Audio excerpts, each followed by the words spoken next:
Hey guys, it's Sarah, and I'm back. I'm here. I'm making a video, kind of an update check-in video. I weighed in for the first time in a long time, and I kind of had a hit the wall moment yesterday, and I kind of wanted to talk about that.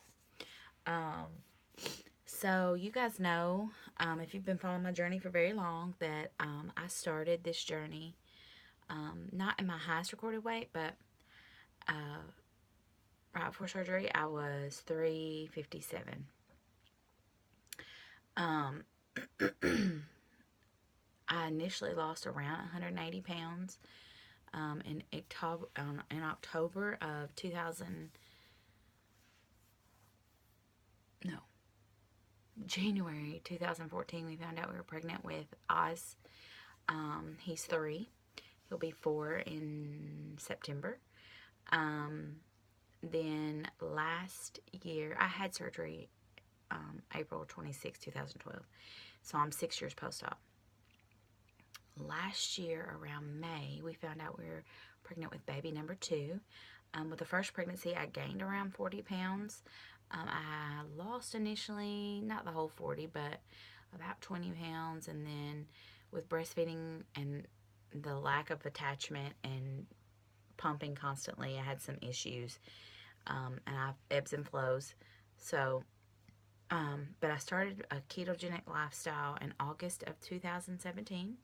And I was able to continue eating that way, sorta, till about April, May. We found out we were pregnant. That we were pregnant in May. We got pregnant in the end of March. April. Found out we were pregnant in April of 2000. Maybe that was 2017. I started the ketogenic diet in 2016.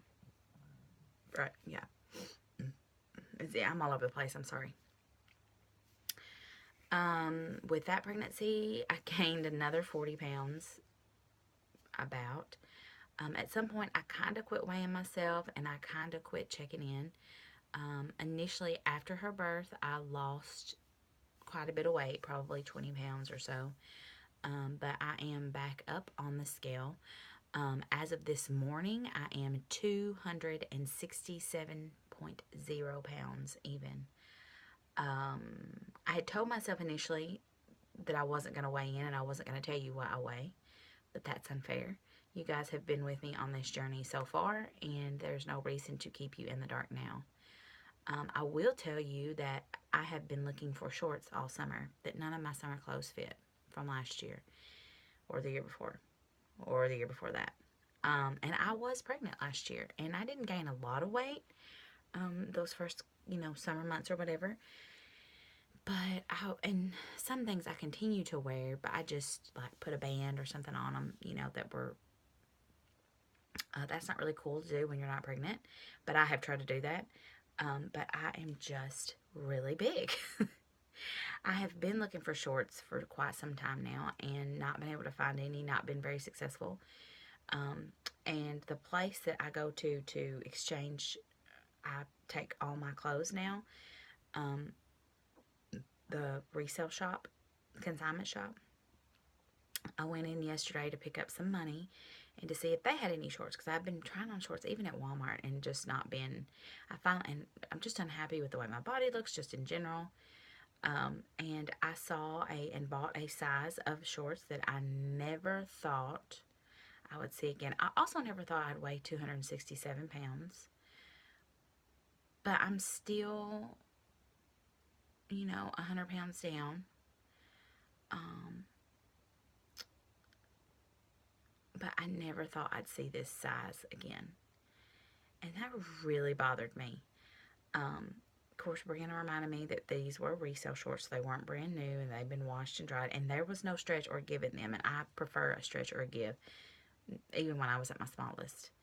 You just want something to be comfortable. And I'll be honest, when I sit down, they're not like super giving. They were a little loose in the waist maybe, but nowhere else. But I bought them. They were $9 because I just needed shorts. And I don't know if I'm uncomfortable in them because they are so big, or if I'm uncomfortable in them because I don't know. I've made a lot of excuses, and I've stopped and started a keto diet about a dozen times since Edie's been born. And for one reason or another, I am unable to maintain that. Most of it is my issue, my lifestyle, the way things have been going here. You know, I do really good for a couple days, and then life hits and we get busy, and then I quit taking care of myself. But things have got to change. And I've known that for quite some time. I do think that's probably one of the reasons I have been going up on the scale, is because I live a pretty high fat life for a while, and then I quit.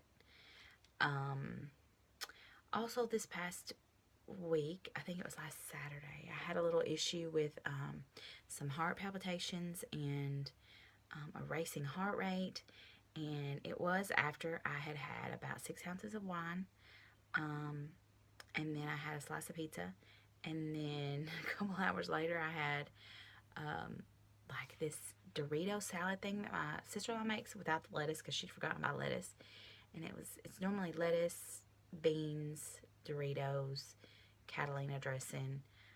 It's super yummy. It's one of my most favorite things. But it was all those things. Oh, taco meat. It was all those things without the lettuce. She usually brings me her leftovers because she won't re-eat the lettuce the next day, and I always will. I had some of that, and I don't know. I will say that I do remember having that same issue. Maybe not the heart palpitations, but the racing heart. It was more like a dumping type situation. I did not immediately get sick, and typically when I felt like I had a dumping situation, I didn't get sick. It was just the way I felt, like the rapid heart rate. I remember feeling that way right after I first got pregnant with Oz, and I started to let myself have some things that I was not used to having, mostly sugar. I have not had that again. I'm assuming it was the combination of the high alcohol sugar. It wasn't. I didn't have that much, and it wasn't like I was. I don't know. And the beans and the dressing and the pizza. I don't know. I typically, my diet doesn't look like that on a daily basis, just FYI. That's not how I got to 267 pounds, but occasionally those things happen.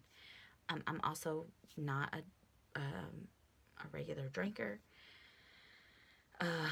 Anyways, but I have been totally freaked out since then. I've had a few heart palpitations, and I have those here and there. I typically associate them with my hormones.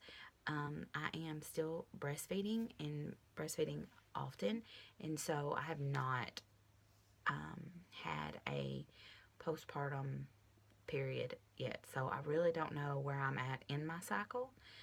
And I have missed my woman year visit. I had to cancel it. And I need to reschedule that. But that's one of the things I'm going to talk about. I don't know if we've talked about this, but my mom has congestive heart failure.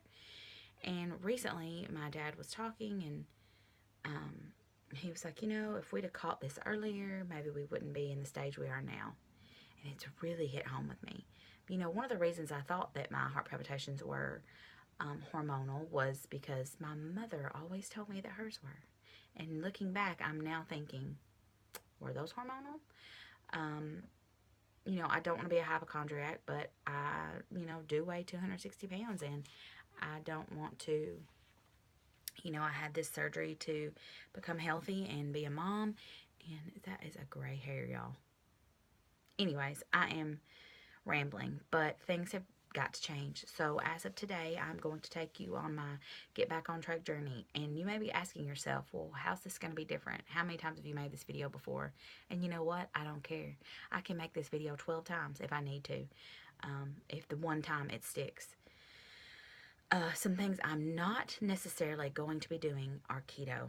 I've gone over it and over it and over it in my mind, and some of it is excuses, and some of it is I just cannot do it at this venture in my life. Also, there's so many things to share. I feel like when I am eating a high-fat lifestyle, and this is not the norm, but I don't have a gallbladder, and I have more tummy issues. I also have more heartburn issues, which you guys remember, you know, that led to my whole getting checked out. I had a hernia and da da da da da da. It is, you know, I do take something daily, multiple times a day, but essentially I probably need a revision, but that's not something that's going to happen. Um, I just cannot, I just keep having these issues. And then there's these supplements that you can take, which I've tried to take in the past. They also upset my tummy. I don't have 2 or 3 hours of my morning time to spend in the bathroom. We're busy. We go. I have a 3-year-old and almost 6-month-old. I don't have time for that. So, I am planning on recording. I am back in my fitness, or not my fitness pal. I've been using Carb Master. I started that today. I am going to be eating as low calorie as possible, not a calorie, low carb as possible. You know, I started trying to eat healthy last week, and I immediately saw a drop in my milk. I have been keeping my electrolytes up. I've been drinking plenty of water. My calories have been high. We still struggle. For whatever reason, my body just does not like to produce breast milk. And you can read every article under the sun about keto and breastfeeding. And some people are like, oh, yeah, great, I have no supply issues. Some people are like, I have the worst supply issues ever. People will tell you, well, you won't have supply issues if you do X, Y, and Z. I don't care who you are, who your mama is. I think it just depends on your body. And you may say that's an excuse. I'm telling you from everything I've read and everything I've researched, I have not been in those people's homes and I don't know exactly what they've done, but I have read enough articles and enough people on these Facebook groups that are saying I am doing X, Y, and Z. My supplies continue to drop. Edie will be 6 months next week, so we will start to introduce some foods. And maybe the more foods she eats, the less breastfeeding. And the more that happens, the more low carb and things hopefully we'll get. From everything I've read, milk is supposedly not to do anything with carbs. It's about calorie intake and electrolytes. It may be. But then when you look at the foods that they suggest that you eat for breastfeeding, I don't know. Bottom line, I have issues. Bottom line, I want to breastfeed as long as possible, as much as I can. Every day last week, except for yesterday, I had to give my child a bottle of breast milk that I had pumped, but a bottle. And we were at home, so I was able to do that. Next week, I'm going to be gone, be out of town all week. I don't want to do that. I am starting this, so I may end up having a supply drop again. I don't know. Anyways, I am back to recording my foods. I don't know. You'll just see. I'm going to show you a video of everything I'm going to be eating. I am cleaning it up, getting the crap out. No crap. Whole foods. Yeah, I'm going to do this, and it's going to stick, and I've got to do this. I am just disgusted with my body. I'm disgusted I've let myself gain this much weight, and there it is. I will check in next week. Love you guys.